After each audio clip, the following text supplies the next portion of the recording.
ഈ ഏക്കറിന്റെ വസ്തു കച്ചവടം ഉണ്ടാ ഞാൻ നേരിട്ട് വന്ന് അല്ലെ എന്റെ പിള്ളേരെ പറഞ്ഞയക്കത്തേ ഉള്ളായിരുന്നു.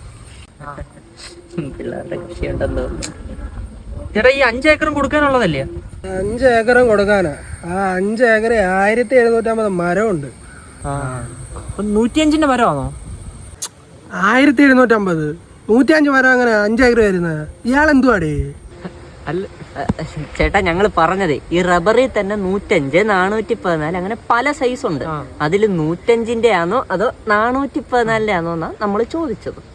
പല സൈസ് എന്ന് പറഞ്ഞാൽ റബ്ബറല്ലേ, വണ്ണം കൂടിയതുണ്ട്, വണ്ണം കുറഞ്ഞതുണ്ട്. വണ്ണം കൂടിയതും കുറഞ്ഞതും എല്ലാം ഉണ്ട്. ചേട്ടാ, ഈ വിലയുടെ കാര്യം എങ്ങനെയാന്ന് പറഞ്ഞാ ഒരു മരത്തിന് 2500 വെച്ച് കൊടുക്കണം. അല്ല, മരമല്ല, വസ്തുവിന്റെ കാര്യം ഞാൻ ചോദിച്ചത്.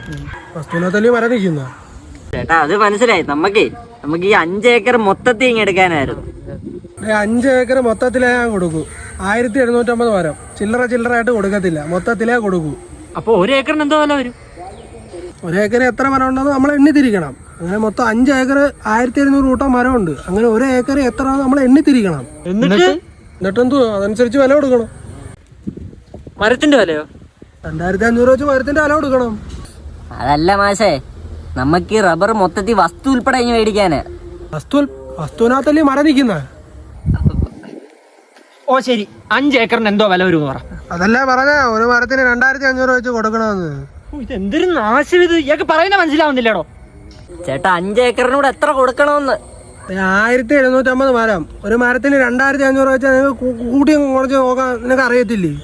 പറഞ്ഞാൽ മനസ്സിലാവത്തില്ലെന്ന് വെച്ചാ അതൊക്കെ പോട്ടെ. ഈ വസ്തു നിങ്ങൾക്ക് തന്നെ ആണോ? വസ്തു തന്നെ നമ്മുടെ ഒരു പാർട്ടിക്കാ. പിന്നെ വസ്തു എങ്ങനെയാ നമ്മുടെ പേര് എഴുതി തരത്തില്ലേ? വസ്തു നിങ്ങളെ പേര് എഴുതി തരുന്നത് എന്തിന്? മരത്തിന്റെ കാര്യമില്ലേ നമ്മള് പറഞ്ഞോണ്ടിരുന്നത്? പൊന്നു, നിങ്ങൾ എന്ത് പറയുന്നേ? ഞാൻ ഒരു കാര്യം ചോദിച്ചോട്ടെ. നിങ്ങൾക്ക് 5 ഏക്കർ എഴുതി തരും. നിങ്ങൾ മരം മുറിച്ചോണം, പൊക്കോണം, പിന്നെ വസ്തു കൊടുക്കണ്ടേ? അപ്പൊ മരം മാത്രമേ കൊടുക്കുന്നുള്ളൂ? നിങ്ങളെ മരം മുറിക്കുന്നവരെ വസ്തു നിങ്ങൾക്ക് എഴുതി തരത്തില്ലേ? നിങ്ങൾ ഈ 5 ഏക്കർ വസ്തു കൊടുക്കട്ടേക്കോ?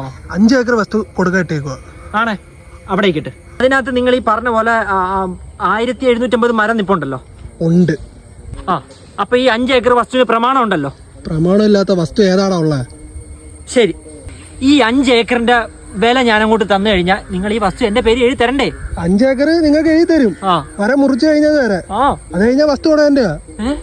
5 ഏക്കർ കൊടുക്കട്ടേക്കുവാ? 5 ഏക്കർ കൊടുക്കട്ടേക്കുവാ. അപ്പൊ ഈ 5 ഏക്കറിന്റെ പൈസ ഞങ്ങൾ തന്നാ ഇത് ഇയാള് ഞങ്ങൾക്ക് എഴുതി തരത്തില്ലേ? 5 ഏക്കർ എഴുതി തരും. 5 ഏക്കർ എഴുതി തന്നിട്ട് മരം മുറിച്ച് തീരുന്നത് വരെ ആ എഗ്രിമെന്റ് പറയുന്ന നിങ്ങൾക്കുള്ളതാ. അത് കഴിഞ്ഞാൽ അത് ഉടയണ്ടയാ. ഇയാളിത് എന്തുവാടേ പറയുന്നത്? ഇയാൾക്ക് സുഖമില്ലേ, മാനസികമാകുന്നു? അത് ശരി, നീ അറിയാവുന്നവരെ വല്ലതും വിളിച്ചോണ്ടോ? കൊച്ചു പിള്ളേരെ പറഞ്ഞു വിട്ട് എന്തോ പറയാനാന്ന് പറ. ഞാനൊന്ന് പറഞ്ഞോട്ടെ മാഷേ, 5 ഏക്കർ നിങ്ങളുടെ വസ്തു കിടപ്പുണ്ടേ, ഇത് നിങ്ങൾ കൊടുക്കായിട്ടേക്കുവാണേ? കൊടുക്കാനാ. അപ്പൊ ഈ 5 ഏക്കർ വസ്തുവിന്റെ വില പറഞ്ഞായിരുന്നെങ്കിൽ അത് എങ്ങനെയാ, സെന്റിലാന്നോ ഏക്കറിലാന്നോ എന്താന്ന് പറഞ്ഞ് നിങ്ങൾ ഒരു വില പറഞ്ഞായിരുന്നെങ്കിൽ ആ വില ഞാൻ നിങ്ങൾക്ക് തന്നിട്ട് വസ്തു ഞങ്ങൾക്ക് ഇനി മേടിക്കായിരുന്നു. അതല്ലേ നിങ്ങളുടെ അടുത്ത് ഞാൻ ആദ്യമേ പറഞ്ഞത്. നിങ്ങളൊന്ന് സ്കൂളിൽ പോയിട്ടില്ലേ? നീ ആദ്യം 1 ഏക്കർ മരം എണ്ണി തിരികെ.